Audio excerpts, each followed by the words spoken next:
Joins me now to explain. Good evening to you, Ted. So talk us through this one, and please correct me if I get it wrong.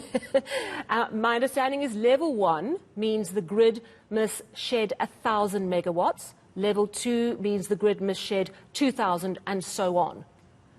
It's up to 1,000 and up to 2,000 and up to 3,000, 4, 5 and 6. Right, now why are you saying Eskom pulled the wool over our eyes? Well, they only declared load shedding level 4 on Wednesday and Thursday night. However, when I got the statistics after the peak hour I saw that on Wednesday evening they dumped 5,300 and something megawatts of power. So that's level 6. It's up to 6,000 megawatts is level 6. It's more than 5,000, so it then moves to the next number, which is level 6. And the same thing happened last night. In fact, last night was worse. Last night they dumped 5,689 or 59 megawatts, sorry. So that's also level 6, according to Eskom's own definitions. However, are you perhaps not factoring in load reduction here? Because load shedding is one thing, load reduction is entirely a different matter. So if you look at the sum total of what was shed from the grid, surely load reduction would come into that?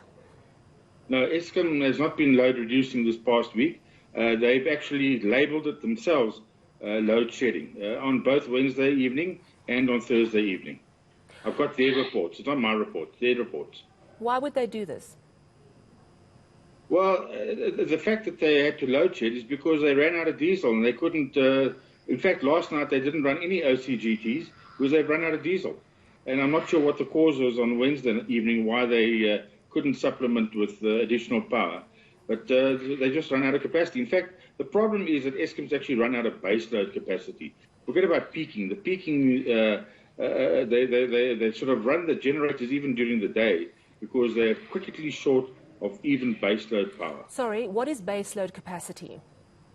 Okay, so that's the minimum amount of power that the economy needs to run on a daily basis, and that is around about 30,000 megawatts. And in the last 2 or 3 days, Eskom's only been able to generate 28,000 megawatts on their own. Okay, so I want to chat to you about something else. Today, the power station managers at Kendal and Tutuka were suspended. Quite a strong message from Eskom saying we are not going to tolerate apathetic behaviour. Is this a good decision? Well, time will tell, but I think that responsibility starts at the top. And we need to know why Eskom has been misleading the public. And even the load reduction, their own staff in their own reports switch between the definition of load reduction and load shedding.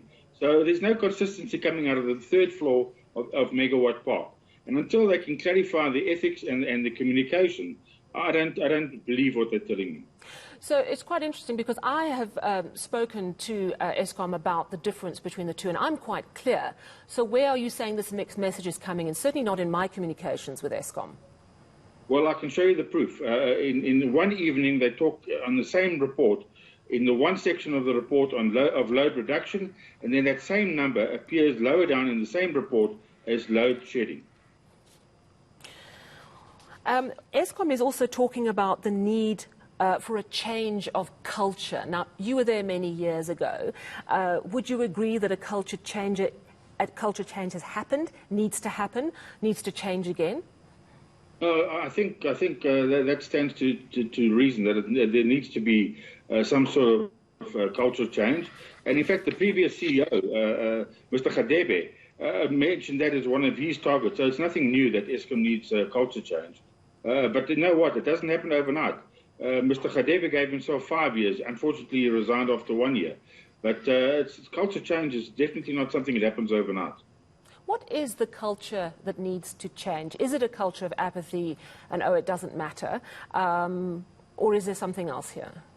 Well, the part and parcel of the culture that says that they're apathetic and they don't want to take responsibility is the fact that Eskom have got, depending on whose numbers you believe, my number is at least 20,000 people surplus that don't have proper jobs to do.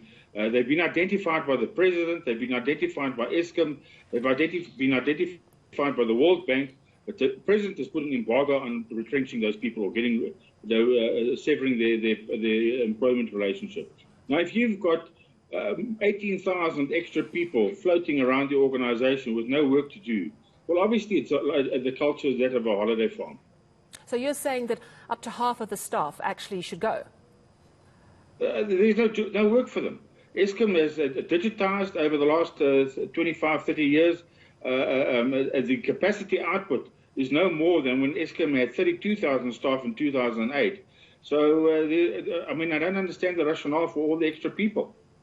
Thank you very much. That is energy analyst Ted Blom. And a little bit later in this hour, we will be speaking to Eskom's Sikonathi Mantshantsha. I'll be putting some of those issues to him.